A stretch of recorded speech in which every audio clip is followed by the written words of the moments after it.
हमारी लाइफ में हुए डिफिकल्ट और ट्रॉमेटिक एक्सपीरियंस ना हमारी पूरी लाइफ की ट्रेजेक्टरी को चेंज कर देते हैं। हमारा परसेप्शन जो उस टाइम डेवलप होता है ना, वो एक कोर स्टोरी क्रिएट करता है और ये कोर स्टोरी ना हमेशा हमें सेफ प्ले करने पर मजबूर कर देती है, हमको लिमिट कर देती है। हमारा पोटेंशियल तो बहुत ज्यादा होता है और हमारे सामने अपॉर्चुनिटी भी बहुत ज्यादा है, लेकिन समवेयर ना हमने खुद को लिमिट कर रखा है और अपॉर्चुनिटी होते हुए भी ना हम उन अपॉर्चुनिटी को ग्रैब नहीं कर पाते। चाह कर भी ना हम हमारे गोल्स को अचीव नहीं कर पाते। बहुत सारा रेजिस्टेंस आता है due to these core stories. तो इन कोर स्टोरीज को क्वेश्चन करना बहुत ज्यादा जरूरी है। Hi guys, thank you for stopping by, thank you for stepping in into your own healing process, because we human being we co-create, cooperate, we co-regulate with each other. हमारे inner work का इस humanity पर ripple effect पड़ता है। So keep on doing your inner work, क्योंकि we all are connected somewhere. हमारे inner work का उनके ऊपर जरूर असर पड़ेगा। तो गाइज, आज का टॉपिक है ऑन आवर कोर स्टोरीज। तो होता क्या है, बचपन में बहुत सारे ऐसे डिफिकल्ट एक्सपीरियंसेस होते हैं या फिर हम चीजों को इस तरीके से परसीव करते हैं कि हमारा माइंड ना एक स्टोरी क्रिएट कर लेता है उसके इर्द गिर्द। हमारे ईगो माइंड को ना स्टोरी क्रिएट करना बहुत अच्छा लगता है, क्योंकि स्टोरी क्रिएट करने से ना वो इवेंट्स को याद रखता है। जैसे हम भी अगर हम बच्चे थे तो हमें स्टोरी सुनना बहुत अच्छा लगता था, और उन स्टोरीज को ना हम बड़े हो जाते हैं ना तो भी नहीं भूलते। तो किसी भी इवेंट के इर्द गिर्द अगर हमने कोई स्टोरी क्रिएट कर ली तो हम कभी भी उस चीज को भूलेंगे नहीं। जैसे हम मूवी देखते हैं, मूवी में हमें वो पार्ट हमेशा याद रहेगा जहां पर थोड़ा सा इमोशंस का फ्लक्चुएशन था, जहां हम थोड़ा इमोशनल हो गए थे।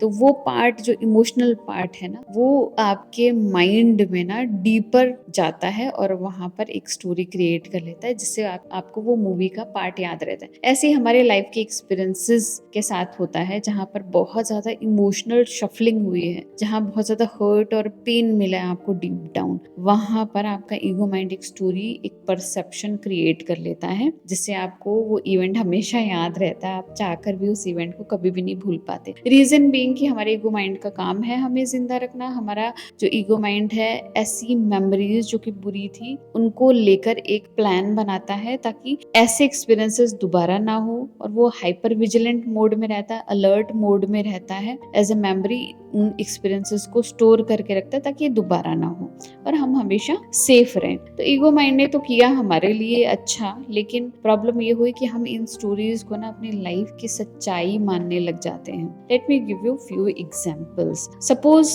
आप अपनी क्लास में एक बैक बेंचर थे, एवरेज थे स्टडीज में, एवरेज थे स्पोर्ट्स में, एवरेज थे एक्टिविटीज में। आपको टीचर ने कहा यू आर एवरेज स्टूडेंट, आप पीछे बैठो, तुम ABC क्लास में से B में रहो, C में रहो। तो इस तरीके से आपके माइंड ने एक स्टोरी क्रिएट कर ली बार बार उन एक्सपीरियंसेस की वजह से, जहां पर आपको थोड़ा इंसल्ट मिली कि you are average and you are the backbencher. तो आप बड़े भी हो जाओगे ना, तब भी अगर आपके सामने एक बहुत बड़ी अपॉर्चुनिटी है ना, तो आपको यही लगेगा यार मत करना, you are average, you have always like done things बहुत मीडिएटर वे में आज तुमने किया, बहुत मीडियम चीजें की तुमने, ना बहुत अच्छा किया ना कभी बहुत बुरा। तो यार इतनी बड़ी अपॉर्चुनिटी के लिए you are not worthy enough. Second example, अगर आपने ये देखा है अपने घर में कि बचपन से ही आपके पेरेंट्स पैसों को लेकर थोड़ा कंसर्न रहते थे, इनसिक्योर रहते थे, आपकी फैमिली में हमेशा पैसों को लेकर ड्रामा रहा है, प्रॉपर्टी को लेकर ड्रामा रहा है। अगर आपने किसी को पैसे दे दिए तो वो लौटाता नहीं है, जब तक झगड़ा होता नहीं है तब तक वो लौटाता नहीं है, और आपको बहुत सारी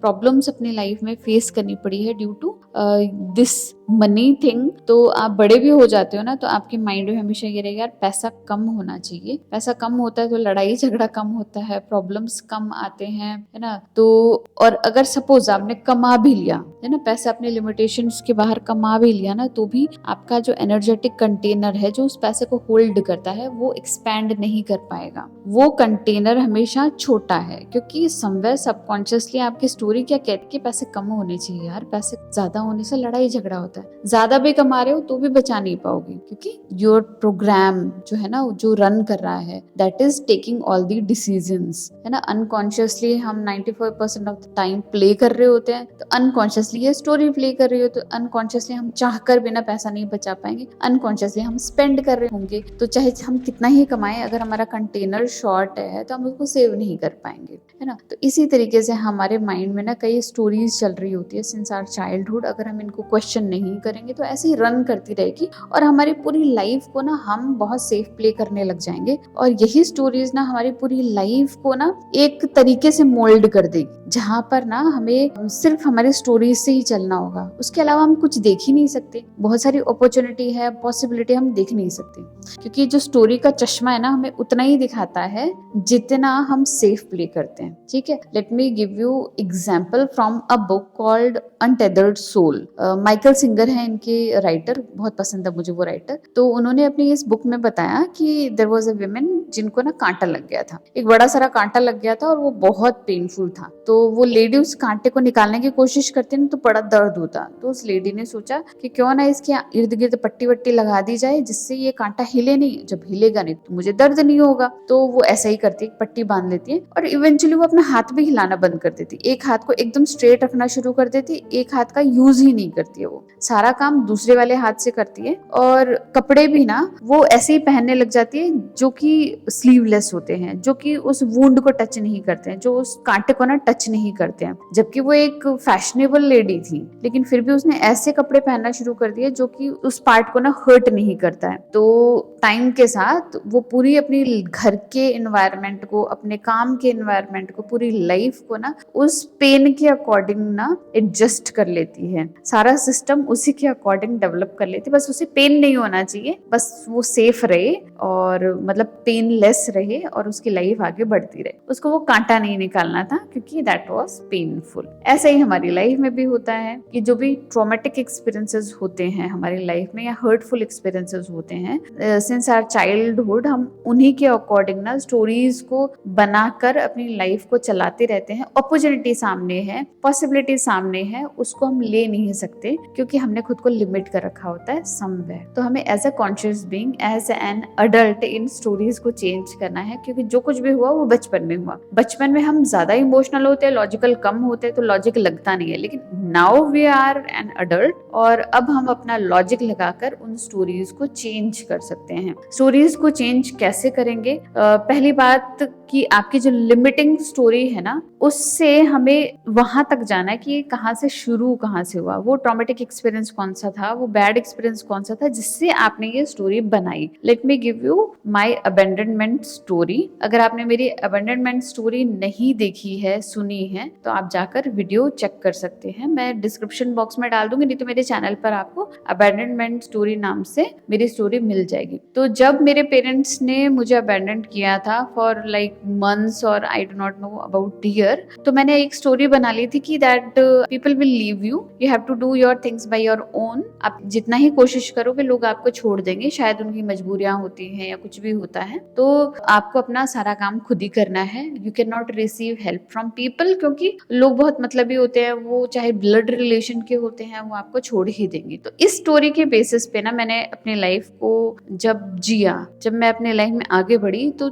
कितनी ही मुझे जरूरत पड़ती थी, मैं लोगों की हेल्प नहीं रिसीव कर पाती, क्योंकि माइंड में वो स्टोरी चल रही थी कि लोगों की हेल्प कैसे लोगी, जो अपने ही छोड़ देते तो ये तो है ही कौन। तो be self sufficient, be independent, है ना। तो चाहकर भी हेल्प नहीं रिसीव कर पाना, चाहकर भी बहुत सारी ऐसी अपॉर्चुनिटी है जहां पर लोगों का साथ चाहिए, वहां पर उनकी हेल्प सीख ना करना। रिलेशनशिप है तो भी रिलेशनशिप में आगे नहीं बढ़ना, बल्कि उसको सैबोटाज कर देना, चाहे वो फ्रेंडशिप हो, चाहे किसी भी टाइप के रिलेशनशिप, सभी जगह आपकी कोर स्टोरी वर्क कर रही होती है। तो मैंने इस स्टोरी का जो कोर पकड़ा, जहां से ये स्टोरी स्टार्ट हुई थी, तो I got to know that कि ऐसा ऐसा कुछ हुआ था बचपन में जहां पर मेरे पेरेंट्स ने मुझे छोड़ दिया था। तो वहां से ना मैंने एक नई स्टोरी क्रिएट की कि यस, उन्होंने छोड़ दिया था एंड मैं इंडिपेंडेंट हो गई, but that experience made me stronger, that experience made me independent, that experience made me not to trust everyone but सबसे पहले खुद को ट्रस्ट करो। उस स्टोरी ने मुझे ये सिखाया कि दूसरों को प्यार करने की जगह ना पहले खुद को प्यार करो, है ना। खुद से कनेक्टेड रहो, खुद के साथ इमोशनली कनेक्टेड रहो एंड खुद का ध्यान रखो, because you matter a lot. ठीक है, अगर मैं पहले वाली स्टोरी रिपीट करती हूँ तो वहां पर आपको किसी की हेल्प नहीं लेनी है, लोग बुरे होते हैं, लोग गलत होते हैं। ये वाली स्टोरी जो है ना एम्पावरिंग स्टोरी है, ये आपको अच्छा फील कराती है that you should love yourself. लोग आएंगे अगर आपसे प्यार करेंगे, it will be cherry on the top. अगर वो नहीं होंगे then also you will not feel alone, क्योंकि आप तो खुद से कनेक्टेड है ना, आप तो खुद से प्यार करते हैं, आप तो खुद को प्रायोरिटाइज करते हैं। तो इसलिए बहुत जरूरी है कि आप अपनी बैक में जाएं, जहां पर ये वुंड आपको मिला था, जहां से इसकी स्टार्टिंग हुई थी, और वहीं से ना अपनी लाइफ में एक एम्पावरिंग स्टोरी बनाएं, और जो कि आपको पावर दे, जो कि आपको एक्सपैंड करे, ना कि लिमिट करे, आपको सेफ प्ले करने पर मजबूर ना करे, बल्कि आपको अपनी लाइफ में डिफरेंट डिफरेंट अपॉर्चुनिटीज को ग्रैब करने में आपकी मदद करे। तो इसके लिए आपको क्या करना है, सेल्फ रिस्पॉन्सिबिलिटी लेनी है। एवरी टाइम जब भी आपकी लिमिटिंग स्टोरी रिपीट हो रही है माइंड में, you have to stop yourself, take a pause and नई स्टोरी को अपने माइंड में रिपीट करना है। रिपीटेशन इज द की, क्योंकि हमारा ब्रेन न्यूरोप्लास्टिक है। हम जितना ज्यादा रिपीट करेंगे उतना ज्यादा हमारे ब्रेन में न्यूरल पाथवेज क्रिएट होंगे, नए वाले, एम्पावरिंग वाले, एंड हमारी लाइफ में उसी के अकॉर्डिंग अपॉर्चुनिटीज एंड पॉसिबिलिटीज हमें मिलेगी। तो आपको कैसे पता चलेगा कि what is your core story? ये आपको पता चलेगा अगर आप कुछ क्वेश्चंस खुद से पूछेंगे। पहला क्वेश्चन है व्हाट डू यू वांट, आप चाहते क्या हो। सेकंड क्वेश्चन की why you are not able to achieve that dream और achieve that thing that you want, है ना। आप चाहते क्या हो और आप क्यों उस चीज को अचीव नहीं कर पा रहे हो। आपका आंसर कुछ ऐसा आएगा, I can't do this this this because.